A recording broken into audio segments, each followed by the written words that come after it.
In this video I'm wanting to give just a basic introduction to the pen tool, which is one of the most powerful tools in Illustrator and also probably one that requires the most practice. It can be a little bit frustrating to use at times, so just be patient with it and try to get the best results that you can. It is over on the left side, listed as Pen Tool or P as a shortcut. Fairly simple there. And this is a complex tool that allows you to create essentially custom shapes. I'm going to show you really quickly how to create a shape with a fill in it. And there's two different ways to use the pen tool right off the bat, and then there's additional complex things on top of that. But we're going to stick with the most basic because that's what gets you the furthest with the least effort.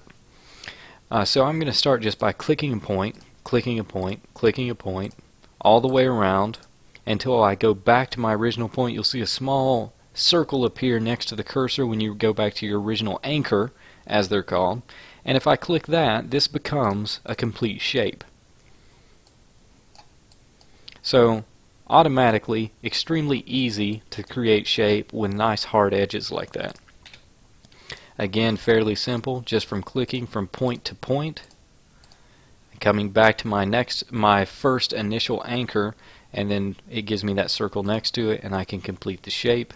And then I can treat it like a shape, changing colors, adding strokes around the edge, something like that. It is, for all intents and purposes, a real shape. Now, also, I can use Illustrator without a fill. I can disable the fill before I even begin, and just having the blue stroke activated, I can create blue lines that outline a shape. Fairly simple, fairly easy. You'll find yourself using that quite a bit. But there's something else that it's able to do beyond these basic angles, and that is really its primary function. I'm going to actually lower the weight of this stroke and go with something that's darker gray. And I'm going to click a point, and this is where it changes. That first point, perfectly normal, just like always. Then I'm going to click hold, and I'm going to bend by pulling the mouse either direction, and this gives me the ability to create curves. Now these are also smart curves that once I finish out this one, for example, if I get it where I want it and release the mouse, there's my line, and then if I click and hold down here, it actually follows that curve that I had previously laid down. Now this doesn't last forever. It usually only lasts for 2 moves, but if you're actually practicing with it, concentrating with it to get what you want, you can manipulate and get very specific shapes. Now if I hold down Alt on the keyboard, I can take these original lines and bend those and even edit my shape after it's already been created.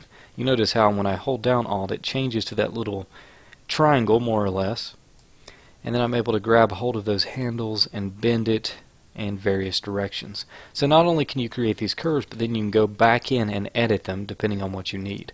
Now pretty much what I'm making right now is nonsense, but it can be used to create really elegant things. I'm doing hard angles there, then I'll create a wing, and then hold down Alt and click that, and I can come down and continue with my angles, then click and hold and do another curve. Hold down Alt to click the anchor point to convert back to straight angles, and then all the way around do another curve. So what is this shape? I haven't a clue, but I'm able to mix in these straight angles and these curves to create essentially whatever I want. I'm going to give a tutorial after this video that is a more practical showing of how you can use these, but right now I just really want to explain in specifics what I was doing with that. So whenever I create a curve like this, clicking and holding and creating the curve, it's going to continue the curve like I showed you before. But what if after this I want to go directly over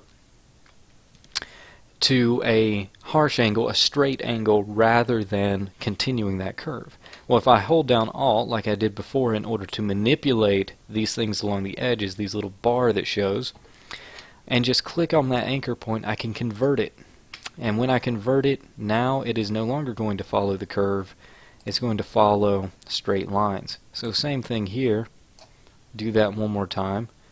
Hold down Alt, convert the anchor point, and then come back with a straight angle.